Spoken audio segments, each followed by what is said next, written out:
കേരള സർവകലാശാല സിൻഡിക്കേറ്റ് തെരഞ്ഞെടുപ്പിലെ വോട്ടെണ്ണുന്നതിൽ തർക്കം. 15 വോട്ടുകൾ എണ്ണരുത് എന്ന കോടതി നിർദ്ദേശമുള്ളതിനാൽ തീർപ്പ് വന്ന ശേഷം മതി വോട്ടെണ്ണൽ എന്ന VC. എന്നാൽ മുഴുവൻ വോട്ടുകൾ എണ്ണണമെന്നാവശ്യപ്പെട്ട് ഇടതംഗങ്ങൾ പ്രതിഷേധിക്കുന്നു. VCയെ പുറത്തുപോകാൻ അനുവദിക്കില്ല എന്ന പ്രതിഷേധവുമായി SFI പ്രവർത്തകർ. പ്രശാന്ത് കൃഷ്ണ വിവരങ്ങളുമായി ചേരുകയാണ്. പ്രശാന്ത്, എന്താണ് കോടതിയുടെ നിർദ്ദേശം? എന്തുകൊണ്ടാണ് അത് പാലിക്കരുതെന്ന് SFI ആവശ്യപ്പെടുന്നത്?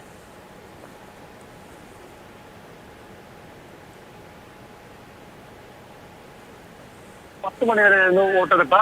ഇതിൽ പ്രധാനം 9 സിൻഡിക്കേറ്റ് അംഗങ്ങളെ തിരഞ്ഞെടുക്കുന്നതിന് വേണ്ടിയുള്ള വോട്ടെടുപ്പാണ് നടന്നത്. ഇതിൽ 15 പേർ വോട്ട് രേഖപ്പെടുത്തേണ്ട 15 പേരുടെ കാര്യത്തിൽ ഹൈക്കോടതിയിൽ കേസ് നിലനിൽക്കുകയാണ്. അതുകൊണ്ട് തന്നെ അവർക്ക് വോട്ട് ചെയ്യാം എന്ന് കോടതി പറഞ്ഞിട്ടുണ്ടെങ്കിലും ആ വോട്ടുകൾ എണ്ണാതെ മാറ്റിവെക്കണം എന്ന നിർദ്ദേശമാണ്. അത് ഗവർണർ നോമിനേറ്റ് ചെയ്ത 5 പേരുടെ അടക്കമുള്ളവരുടെ കാര്യത്തിലാണ് ഇക്കാര്യത്തിൽ കോടതി നിർദ്ദേശമുള്ളത്. പക്ഷേ രാവിലെ 10 മണിക്ക് വോട്ടെടുപ്പ് കഴിഞ്ഞപ്പോൾ VC നിലപാട് വ്യക്തമാക്കിയത് ഈ വോട്ടുകൾ, ഈ 15 പേരുടെ വോട്ടുകൾ മാത്രമല്ല, മുഴുവൻ വോട്ടുകളും ഹൈക്കോടതിയുടെ അന്തിമ തീരുമാനം വന്നതിന് ശേഷം എണ്ണിയാൽ മതി എന്ന നിലപാടെടുത്തു. ഇതോടെ ഇടത് അംഗങ്ങൾ പ്രതിഷേധവുമായി രംഗത്തെത്തി. SFI പ്രവർത്തകർ ഇപ്പോൾ വോട്ടെടുപ്പ് ഈ 83 പേര്, അതായത് ഈ 15 പേരൊഴികെയുള്ള 83 പേരുടെ വോട്ടുകൾ എണ്ണാതെ VCയെ പുറത്തേക്ക് പോകാൻ അനുവദിക്കില്ല എന്ന നിലപാടെടുത്ത് പ്രതിഷേധിക്കുന്നുണ്ട്.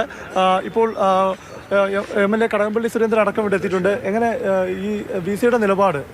ഇന്നിപ്പോൾ 1 മണിക്കാണ് വോട്ടെണ്ണൽ തീരുമാനിച്ചിരുന്നത്. പക്ഷേ മുഴുവൻ വോട്ടുകളും എണ്ണാൻ സാധിക്കില്ല എന്ന നിലപാടാണ് VC എടുത്തിരിക്കുന്നത്. 1 മണിക്ക് വോട്ടെണ്ണൽ നടക്കുമോ? അല്ല, മുഴുവൻ വോട്ടും എണ്ണാൻ സാധിക്കില്ലെന്നുള്ള VCയുടെ നിലപാട് ശരിയാണ്. ബഹുമാനപ്പെട്ട കോടതിയും പറഞ്ഞിട്ടുണ്ട്. അതിൽ തർക്കത്തിന് വന്നിട്ടുള്ള 15 വോട്ടുകൾ മാറ്റിവെച്ച് അത് എണ്ണരുതെന്നേ പറഞ്ഞിട്ടുള്ളൂ. ആ 15 വോട്ടുകൾ എണ്ണരുതെന്ന് പറഞ്ഞാൽ അതിൻ്റെ അർത്ഥം ബാക്കി വോട്ടുകൾ കൂടെ എണ്ണരുതെന്നല്ല, ബാക്കി വോട്ടുകൾ എണ്ണാമെന്ന് തന്നെയാണ്. സാധാരണഗതിയിൽ VC എന്തുകൊണ്ട് ഇങ്ങനൊരു തട്ടുപൊളിപ്പൻ നിലപാട് സ്വീകരിക്കുന്നതെന്ന് എനിക്ക് മനസ്സിലാവുന്നില്ല. അദ്ദേഹം കേരള സർവകലാശാലയുടെ വൈസ് ചാൻസലറല്ലേ, നേരാവണ്ണം ഒരു ജനാധിപത്യപരമായ തെരഞ്ഞെടുപ്പ് നടത്തിക്കൊണ്ടു പോകാൻ ഉള്ള അതോറിറ്റി അദ്ദേഹമല്ലേ. ആക്ച്വലി VCക്ക് ഇതിനകത്ത് ഇടപെടാൻ യാതൊരു അവകാശവുമില്ലെന്നാണ് എനിക്ക് തോന്നുന്നത്. കാരണം ഇത് റിട്ടേണിംഗ് ഓഫീസറിൽ നിക്ഷിപ്തമായിട്ടുള്ളൊരു കാര്യം മാത്രമാണ്. റിട്ടേണിംഗ് ഓഫീസറുടെ മേൽ ഇല്ലാത്തതായിട്ടുള്ളൊരു അധികാരം VC പ്രയോജനപ്പെടുത്തുന്നതായിട്ട് വേണം കാണാനായിട്ട്. വളരെ തെറ്റായിട്ടുള്ള നിലപാടാണ്. 1 മണിക്ക് കൃത്യമായിട്ട് VC വോട്ടെണ്ണും എന്ന് തന്നെയാണ് എൻ്റെ പ്രതീക്ഷ. 1 മണിക്ക് വോട്ടെണ്ണൽ നടപടിയിലേക്ക് കടന്നില്ലെങ്കിൽ ഈ പ്രതിഷേധം തുടരാൻ തന്നെയാണോ തീരുമാനം? നിശ്ചയമായിട്ടും ഇത് ജനാധിപത്യപരമായിട്ടുള്ള ഒരു ചെറിയ പ്രതിഷേധം മാത്രമാണ്. വോട്ടെണ്ണം കോടതി അസന്നിഗ്ധമായിട്ട് പ്രഖ്യാപിച്ചിട്ടുണ്ട്. 15 പേരുടെ വോട്ട് എണ്ണരുതെന്നും പറഞ്ഞിട്ടുണ്ട്. ആ കോടതി ഉത്തരവ് നടപ്പിലാക്കണമെന്നുള്ളതാണ് നമ്മുടെ. ഒരിക്കലുമില്ല. അത് കോടതി പറയുകയാണെങ്കിൽ എണ്ണാം. കോടതി ഇപ്പോൾ 1:45 കോടതി ഏതോ കേസ് കേൾക്കുന്നുണ്ടെന്ന് പറയുന്നു.